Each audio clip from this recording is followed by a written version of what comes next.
Beberapa waktu lalu beredar kabar hoaks Nunung meninggal. Simak deretan artis yang diterpa hoaks meninggal dunia berikut ini.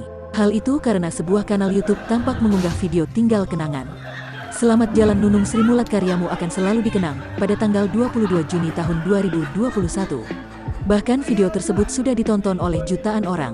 Usut punya usut, konten video yang tayang di kanal YouTube Lambe Uprus itu merupakan hoaks alias kabar bohong. Namun ternyata bukan hanya Nunung yang pernah diberitakan meninggal dunia. Pasalnya ada pula artis lainnya yang mengalami kasus serupa.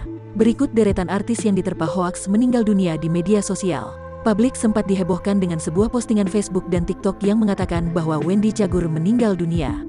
Bahkan para rekan artis pun turut menanggapi hal ini, mulai dari Raffi Ahmad, Vega Darmawanti, Soimah, dan artis lainnya. Menanggapi hal tersebut, Wendy Cagur pun buka suara melalui akun Instagram pribadinya. Ia mengatakan bahwa dirinya baik-baik saja dan berita tersebut adalah berita bohong atau berita hoaks.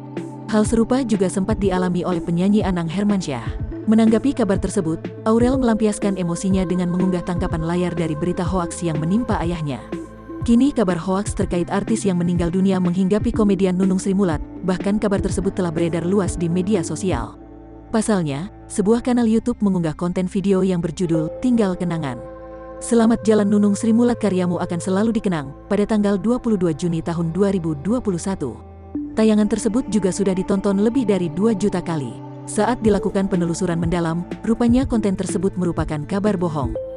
Beberapa waktu lalu istri Gary Iskak, Rika Novicia, menampik kabar yang menyebut suaminya meninggal dunia. Astagfirullah, kalian gak dapat berita apa-apa dari kami, terus kalian bikin berita yang gak benar? Please, berita suami meninggal adalah hoaks, tulisnya di Instagram Stories, Rabu, tanggal 30 Juni tahun 2021. Rika kemudian membeberkan kondisi sang suami yang masih sehat meski harus melakukan berobat jalan karena penyakit kanker yang dideritanya.